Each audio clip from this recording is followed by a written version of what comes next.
Hi guys, chapter 16 in the Bhagavad Gita talks the most about the Kalki avatar in a very indirect manner. Because the entire chapter 16 is around the fight between divine and the demonic. Now, as we see in every movie or every story, for every villain there is a suitable hero. And how strong the villain is, the stronger the hero becomes. Now that's the same way in how we call or define the difference between the devil and that of the divine. But the question really is that the Bhagavad Gita poses here is, what is the actual difference between the devil and divine? You see, because the Sanskrit version of the same has been quoted on for years and years, if not for millenniums, such as Devas versus Ashuras.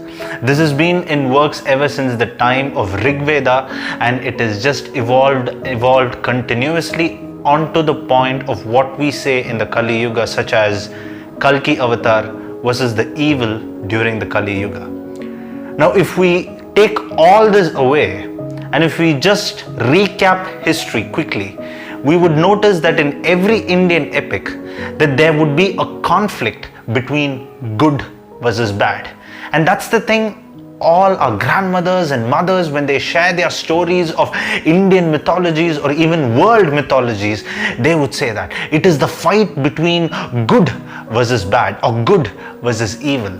Such as take Ramayana for example. It is a righteous prince who is going in search of his wife who was kidnapped by an evil king and his devious sister.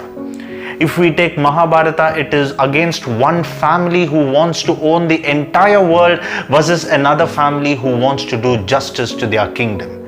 And every part of life ever since our parents have been taking care of us or upbringing us, or generally when anyone say, it is about this boy is bad or this girl is bad and that boy is good or bad.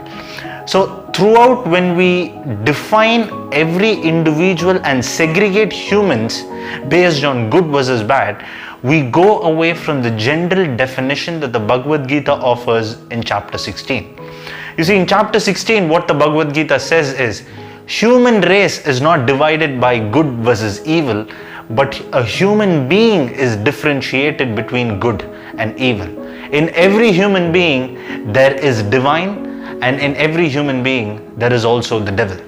And a very, very simple example for that is, how far are you willing to go for your desires?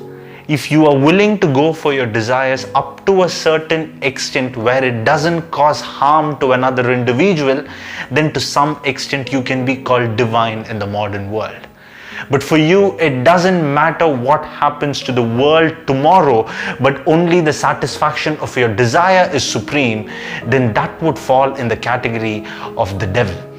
So here, that is why the famous Greek philosophy is being brought back again and again in this video series, where we say that nothing in this world is wholly good or wholly evil, because as the famous saying goes, it is only the difference between higher evil and that of lesser evil.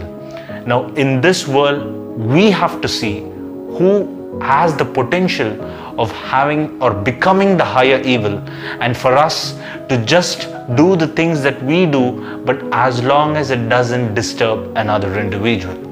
Now in the 16th chapter, the Bhagavad Gita just says one small thing that differentiates between good and evil, and that is human choice. Now throughout our history, every individual would be given a certain choice. A choice to go with an easy path and a choice to go with a hard path.